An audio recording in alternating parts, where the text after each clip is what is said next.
Cześć! Dzisiaj chciałbym zaprezentować 30 rzeczy, które warto sprawdzić przy zakupie motocykla, nie mając prawie żadnych narzędzi. Na początek zacznijmy od stanu ogólnego i malowania. Ważne jest, aby motocykl prezentował się jak najlepiej. Tutaj przede wszystkim musimy poszukać jakichś śladów chałupniczej ingerencji, np. w ramę, sprawdzić, czy lagi na oko są proste, czy kierownica niepogięta oraz ogólnie, czy maszyna jest zadbana. W przypadku, gdy lakier nie jest oryginalny, nie odrzucajmy tego motocykla od razu. Wiele motocyklistów, tak jak ja, zmienia swój kolor tylko dlatego, że mu się tak bardziej podoba. Jeżeli motocykl jest w oryginalnym malowaniu, a sprzedający zarzeka się, że nie było nic z powłoką lakierniczą robione, bardzo łatwo możemy to zweryfikować. Na przykład poprzez otwarcie wlewu paliwa. Tutaj zazwyczaj widać ślady lakierowania przez domorosłych lakierników.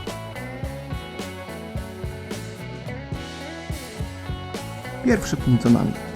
Teraz poszukajmy śladów korozji. O ile zazwyczaj korozja chwyta się tłumika, tak możemy zweryfikować jeszcze inne elementy jak główka ramy, amortyzatory czy lagi. Cały czas pamiętajmy, że stan motocykla zależy od wielu aspektów, na przykład od wieku, i nie oczekujmy od 20-letniego motocykla stanu funkielnówka nieśmigana wprost z fabryki. Sprawdźmy teraz stan śrub. Jeżeli śruby od części eksploatacyjnych były odkręcane, to dobrze, znaczy, że motocyklista dbał o maszynę. Jeżeli łby tych śrub są bardzo zmasakrowane, znaczy, że była naprawa dokonana nie do końca w sposób poprawny.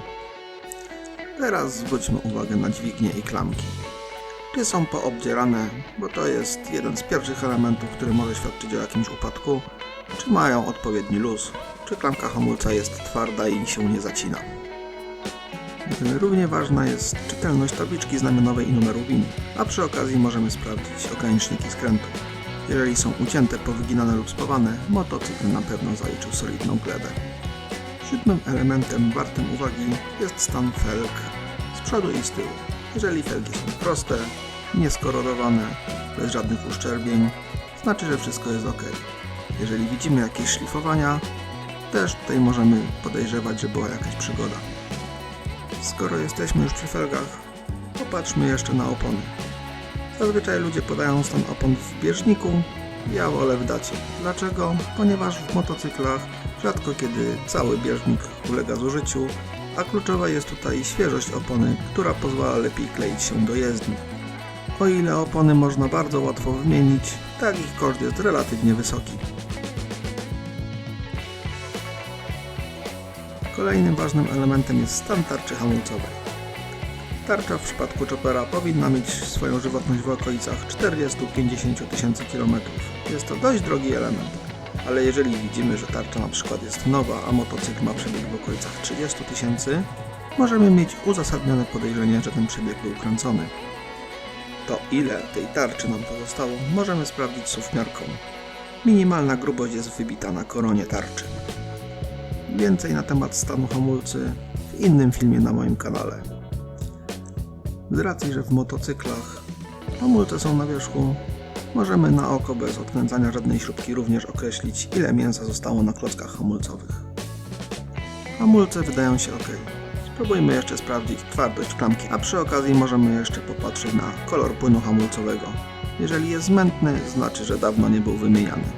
Ostatnim elementem wartym uwagi w tym temacie jest stan i rodzaj przewodów hamulcowych. Jeżeli jest to przewód w stalowym oplocie, to bardzo dobrze, posłuży nam długo. Jeżeli gumowy, poszukajmy jakichś zadrapań, wgnieceń i pęknięć. Przejdźmy teraz do sprawdzania stanu napędu. Wiadomo, są różne rozwiązania. W przypadku wału kardana skupmy się na poszukaniu wycieków. W przypadku napędu trzeba ocenić stan łańcucha, zębatek oraz ile jeszcze zostało nam do napięcia łańcucha. Więcej na temat napędu również w innym filmie na moim kanale. Jednym z ważniejszych elementów jest to, aby silnik był sprawny. Dlatego w pierwszej kolejności poszukajmy wycieków z silnika. Miejsc jest wiele. Głównie popatrzmy na te elementy, które są skręcane. Sprawdźmy, czy są klejone na silikon, czy zastosowana jest fabryczna uszczelka. A najlepiej jest patrzeć na egzemplarz, który nie do końca miał czyszczony silnik od spodu czy w jakichś zakamarkach, z racji tego, że tak łatwiej jest wyłapać wszystkie wycieki. Olej najczęściej może wydobywać się z kilku miejsc, np. kap bocznych, pokryw zawolowych czy korka miski olejowej. W przypadku, gdy silnik jest chłodzony cieczą, trzeba również sprawdzić układ chłodzenia. Skoro jesteśmy już przy silniku, możemy jeszcze zbadać stan krótców ssących. Wizualnie silnik wydaje się ok. Przejdźmy do przedniego zawieszenia. Najpierw zwróćmy uwagę, czy uszczelniacze działają prawidłowo, czy na lagach nie ma śladu oleju, czy nie ma śladu korozji. Przejdźmy do testu praktycznego. Zaciskając klamkę hamulca, spróbujmy pobujać się na motocyklu. Po takiej akcji nie powinno być widocznych żadnych śladów oleju, nie powinny być słyszalne żadne dziwne dźwięki czy dobijanie lag do końca. Podobną operację przeprowadzamy z tyłu. Tutaj mamy amortyzatory ze sprężyną. Sprawdźmy, czy amortyzatory nie ciekną. Podczas jazdy motocyklem bardzo ważnym elementem jest łożysko główki ramy. Tutaj sprawdźmy, czy nie ma jakichś dodatkowych luzów. Wykonując krótkie ruchy kierownicą, nie powinniśmy wyczuwać żadnych oporów czy odgłosów chrupotania. Kolejnym elementem jest sprawdzenie sprzęgła, na razie na sucho. Sprawdźmy, czy jest luz i czy jest odpowiednio wyregulowany. Linka powinna chodzić bez żadnych oporów, a w moim przypadku wskaźnik powinien pokrywać się z nadlewem.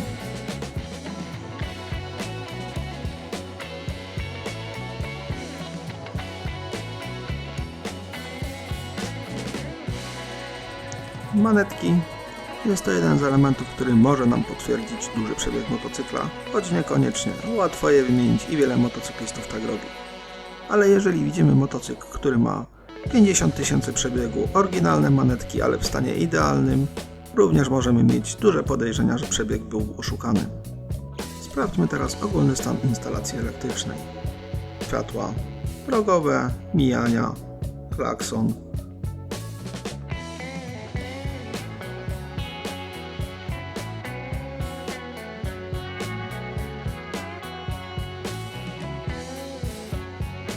Jednym z kluczowych mechanizmów jest automat stopu.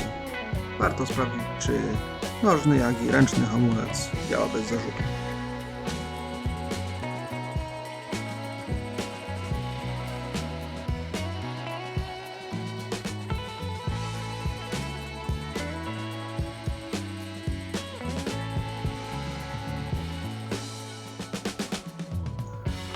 Przejdźmy do łatwości odpalania motocykla.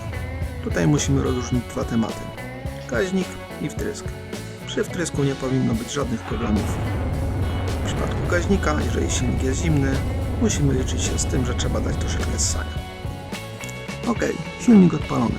Sprawdźmy, jakie wydaje dźwięki, czy nie ma jakichś niepokojących stopów, puków.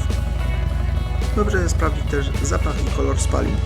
Jeżeli odpaliliśmy silnik na ssaniu, a jeszcze się nie nagrzał, zwiększona wyczuwalność benzyny w spalinach nie powinna nas jakoś strasznie zaniepokoić. Jeżeli silnik jest rozgrzany, ssanie wyłączone, a mimo to czuć benzynę, warto zastanowić się, czy na pewno gaźniki są poprawnie wyregulowane. Skoro wiemy, że przedni punkt jest ok, możemy sprawdzić, jak motocykl na ssanie reaguje. Dając ssania, motocykl najpierw lekko przygaśnie, ale finalnie będzie wkręcać się na wyższe obroty.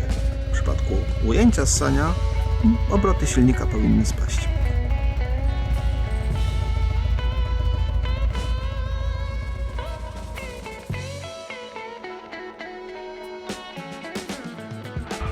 Sprawdźmy teraz kolejne elementy. Jednym z ważniejszych testów będzie test czujników stopki, sprzęgła i luzu. Musimy sprawdzić, czy motocykl odpala się wtedy, kiedy powinien. Jedną z zasad jest to, że motocykl nie powinien odpalić się, kiedy stopka i bieg jest włączony, a klamka sprzęgła nie wciśnięta.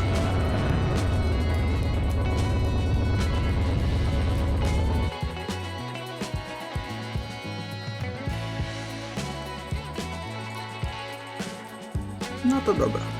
Teraz słuchamy się dźwięk silnika. W starszych motocyklach silnik może pracować wzorowo, ale może troszeczkę się telepać kosz sprzęgła. Łatwo to sprawdzić. Jeżeli wciśniemy klamkę sprzęgła i dźwięki ustają, prawdopodobnie to jest to. Szybko ściągamy kanapę dostajemy się do akumulatora i możemy zrobić test ładowania.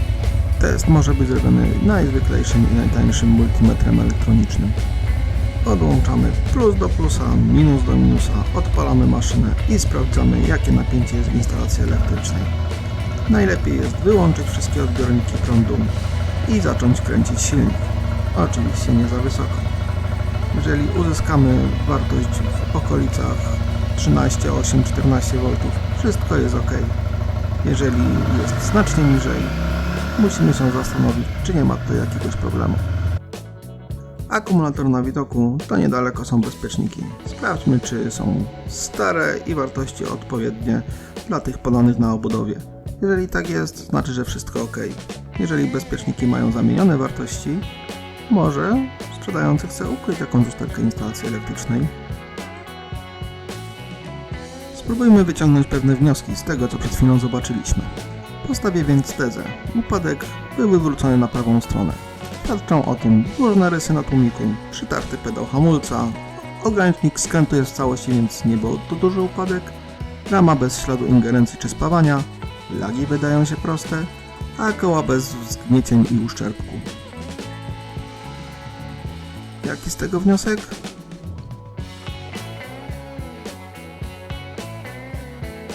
Wychodzi na to, że motocykl na pewno miał lekki upadek. Świadczą o tym różne ślady kontaktu z podłożem.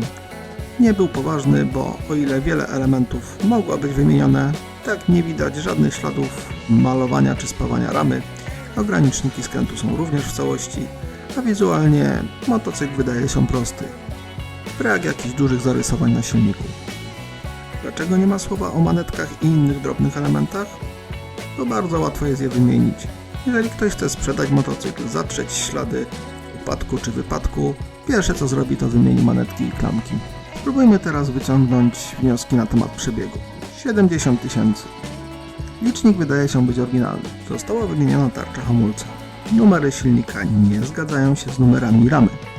Inne numery seryjne części zgadzają się z numerami ramy. Zmieniona tapicerka kanapy, lekko słyszalny kosz sprzęgła.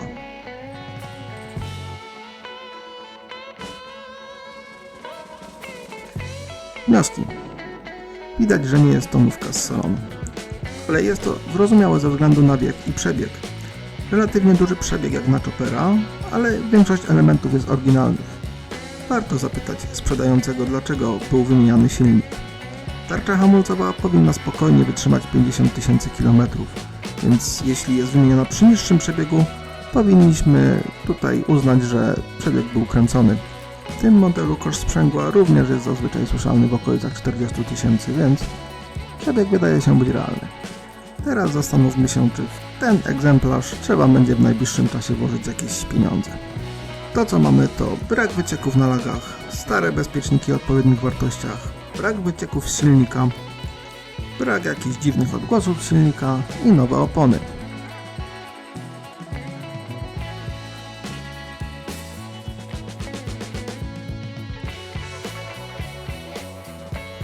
Wydaje się, że maszyna jest w dobrej kondycji. Większość elementów eksploatacyjnych jest sprawna i świeża. Nigdy nie ma pewności, czy przy tak starym roczniku coś się wydarzy, ale jest spora szansa, że motocykl posłuży jeszcze długi czas. I na koniec zadam najważniejsze pytanie. Czy kupić? A oto, to zapytaj już swojego serca, bo rozumem motocykla się nie kupuje. Mam nadzieję, że pomogłem. Cześć!